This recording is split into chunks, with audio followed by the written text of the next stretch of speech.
നിങ്ങൾ മെഡിക്കൽ ഫീൽഡിൽ career options explore ചെയ്തിട്ടുണ്ടെങ്കിൽ BSc കാർഡിയക് കെയർ ടെക്നോളജി എന്ന കോഴ്സിനെ കുറിച്ചിട്ട് നിങ്ങൾ കേട്ട് കാണും. അപ്പോൾ എക്സാക്ട്ലി എന്താണ് ഈ കോഴ്സ്, ഇത് പഠിച്ചു കഴിഞ്ഞാൽ ഏതൊക്കെ മേഖല നിങ്ങൾക്ക് വർക്ക് ചെയ്യാൻ സാധിക്കും, നല്ല സാലറി കിട്ടുമോ, ഇന്ത്യയിലും എബ്രോഡിലും ഈ ഒരു കരിയറിന് എന്തെങ്കിലും സ്കോപ്പ് ഉണ്ടോ? And today in this video you will answer all of these questions. അപ്പോൾ ഈ വീഡിയോ അവസാനിക്കുമ്പോൾ നിങ്ങൾക്ക് മനസ്സിലാവും ഇത് നിങ്ങൾക്ക് പറ്റിയ കരിയറാണോ എന്ന്. So watch this video completely till the end. Heart related diseases globally main health issues ഒന്നാണ്. ഹോസ്പിറ്റൽസിലും ക്ലിനിക്സിലും കാർഡിയക് സെൻറ്റേഴ്സിലും advance cardiac diagnostic equipments operate ചെയ്യാനും പേഷ്യൻസിനെ മോണിറ്റർ ചെയ്യാനും ആൻഡ് ലൈഫ് സേവിംഗ് പ്രൊസീജിയേഴ്സിൽ ഹെൽപ്പ് ചെയ്യാനും ട്രെയിൻഡ് ആയിട്ടുള്ള പ്രൊഫഷണൽസിന് ആവശ്യമാണ്. BSc കാർഡിയക് കെയർ ടെക്നോളജി പഠിച്ച സ്റ്റുഡൻസിന് ECG, എക്കോ കാർഡിയോഗ്രാഫ് പോലെയുള്ള advance cardiac diagnostic machines operate ചെയ്യാനും അതുപോലെ തന്നെ കാർഡിയക് ഫിസിയോളജി മനസ്സിലാക്കാനും കാർഡിയക് ട്രീറ്റ്മെൻറ്റ്സിൽ ഹെൽപ്പ് ചെയ്യാനുള്ള ട്രെയിനിങ് ലഭിക്കും. അങ്ങനെ നിങ്ങൾക്ക് കാർഡിയക് കെയർ ടീമിന്റെ ഒരു ക്രൂഷ്യൽ പാർട്ടായി മാറാൻ സാധിക്കും. പ്രാക്ടിക്കൽ എക്സ്പീരിയൻസോടെ ഈ കോഴ്സ് നിങ്ങൾ കംപ്ലീറ്റ് ചെയ്താൽ നിങ്ങൾക്ക് ഹോസ്പിറ്റൽസിലും ക്ലിനിക്സിലും കാർഡിയക് കെയർ സെന്റേഴ്സിലും റിസർച്ച് ലാബിലും ഒരു ഹൈ ഡിമാൻഡ് ഉണ്ടാകും. പലപ്പോഴും സ്റ്റുഡൻസ് ചിന്തിക്കുന്നത് ഈ കോഴ്സ് കംപ്ലീറ്റ് ചെയ്തതിനെ എന്തെങ്കിലും ജോലി കിട്ടുമോ അല്ലെങ്കിൽ ഇന്റേൺഷിപ്പിൽ തന്നെ സ്റ്റക്ക് ആവുമോ?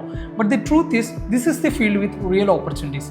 ക്വാളിഫൈഡ് ആയിട്ടുള്ള കാർഡിയക് കെയർ ടെക്നോളജിസ്റ്റുകൾക്ക് കാത്തിരിക്കുന്നത് അനേകം കരിയർ സ്കോപ്പാണ്. അത് ഏതൊക്കെയാണെന്ന് നമുക്ക് നോക്കാം. Some of the top job roles are cardiac care technologist or technician, ECG technician, cardiac care nurse assistant, medical equipment specialist, research assistant in cardiology. ഇനി ഇവരുടെ ഡ്യൂട്ടീസ് എന്തൊക്കെയാണ് നമുക്കിപ്പോൾ നോക്കാം. ECG, echocardiograph and other diagnostic equipments operate ചെയ്യുന്നത് cardiac technologist അല്ലെങ്കിൽ cardiac technician ആണ്. Catheterisation and angiography പ്രൊസീജിയേഴ്സിൽ കാർഡിയോളജിസ്റ്റിനെ ഹെൽപ്പ് ചെയ്യുന്നത് കാത്ത് ലാബ് ടെക്നീഷ്യൻസ് ആണ്. കാർഡിയക് ICUവിൽ പേഷ്യൻസിനെ മോണിറ്റർ ചെയ്യുന്നത് കാർഡിയക് കെയർ നേഴ്സ് അസിസ്റ്റന്റിന്റെ ഡ്യൂട്ടിയാണ്. ഹോസ്പിറ്റൽസിൽ കാർഡിയക് ഡിവൈസസ് മെയിൻറ്റെയിൻ ചെയ്യുന്നതും ട്രബിൾ ഷൂട്ട് ചെയ്യുന്നതും മെഡിക്കൽ എക്യുപ്മെന്റ് സ്പെഷ്യലിസ്റ്റ് ആണ്.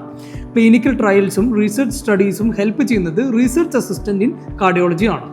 നിങ്ങൾ 3 to 4 years നല്ലൊരു എമൗണ്ടാണ് ഈ കോഴ്സ് പഠിക്കാൻ വേണ്ടി ഇൻവെസ്റ്റ് ചെയ്യുന്നത്. അപ്പോൾ നിങ്ങൾക്ക് ഇന്ത്യയിലും എബ്രോഡിലും എത്ര ഏൺ ചെയ്യാൻ സാധിക്കും എന്ന് നമുക്കിപ്പോൾ നോക്കാം. ഇന്ത്യയിൽ fresh graduates earns around 3 to 5 lakhs per year.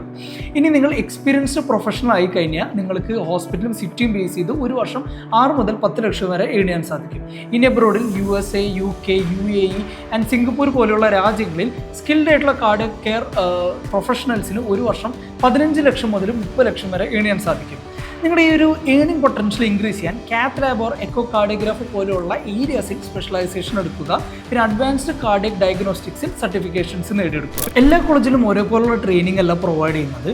കറക്റ്റായിട്ടുള്ളൊരു college കണ്ടുപിടിക്കുക എന്ന് പറഞ്ഞാൽ വളരെ ക്രൂഷ്യലാണ്. കാരണം ഇതൊരു ഹാൻഡ്സ് ഓൺ ഫീൽഡാണ്.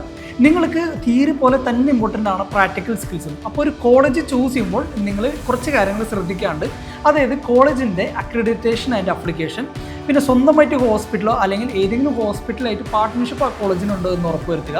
പിന്നെ പ്ലേസ്മെൻറ്റ് അസിസ്റ്റൻസ് പ്രൊവൈഡ് ചെയ്യുന്നുണ്ടോ എന്ന് നോക്കുക. പിന്നെ പേഷ്യൻസുമായി റിയൽ ടൈം ഹാൻഡ്ലിംഗ് എക്സ്പീരിയൻസ് ആ കോളേജ് പ്രൊവൈഡ് ചെയ്യുന്നുണ്ടോ എന്നും കൂടി നോക്കുക. കാരണം ഇത് നിങ്ങളുടെ കോൺഫിഡൻസ് ഇൻക്രീസ് ചെയ്യാനും നിങ്ങൾക്ക് പെട്ടെന്ന് ജോലി കിട്ടാനും ഹെൽപ്പ് ചെയ്യും. ഹെൽത്ത് കെയറിലും ടെക്നോളജിയിലും പാഷനേറ്റ് ആയിട്ടുള്ള സ്റ്റുഡൻസിന് BSc കാർഡിയക് കെയർ ടെക്നോളജി നല്ലൊരു കരിയർ പത്താണ്.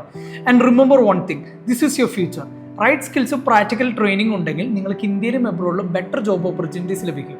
അപ്പോൾ നിങ്ങൾക്ക് ഈ ഒരു കോഴ്സിന് പറ്റിയ ബെസ്റ്റ് കോളേജ് ഏതാണെന്ന് അറിയാനും ഈ ഒരു കോഴ്സിനെ കുറിച്ചിട്ട് എന്തെങ്കിലും ഡൗട്ട് ഉണ്ടെങ്കിൽ ഈ സ്ക്രീനിൽ കാണുന്ന നമ്പറിൽ നിങ്ങൾക്ക് കോൺടാക്ട് ചെയ്യുന്നതാണ്. ഞാൻ നിങ്ങളെ സ്റ്റെപ്പ് ബൈ സ്റ്റെപ്പ് ഗൈഡ് ചെയ്യുന്നതാണ്. അതുവഴി നിങ്ങൾക്ക് കോൺഫിഡൻ്റ് ആയിട്ട് കാർഡിയക് കെയറിൽ ഒരു ഫ്യൂച്ചർ ബിൽഡ് ചെയ്യാൻ സാധിക്കും. And if you like this video, subscribe to this channel.